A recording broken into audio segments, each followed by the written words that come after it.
Oil giant BP is calling it a big step towards putting the worst oil spill in U.S. history behind it. Last night, the company announced it had struck a multi-billion-dollar deal with thousands of plaintiffs in a lawsuit over the 2010 disaster in the Gulf. So is it case closed? Here's Mark Strassman.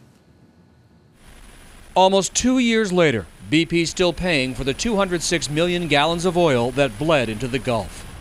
This $7.8 billion settlement covers claims from 120,000 Gulf residents and business people in the spill zone.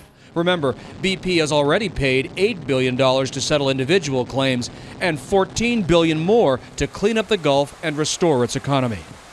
Environmental lawyer Stuart Smith calls it the largest liability case in the history of the world. I would imagine that they're looking to try to get out of this thing for somewhere under $30 billion total. A $30 billion is a best case scenario. I think that's a pretty good number. And a worst case scenario? 50.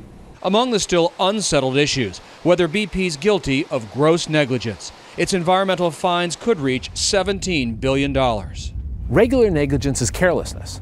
Gross negligence is a reckless disregard. Essentially, you're saying, I don't care if you're going to get hurt.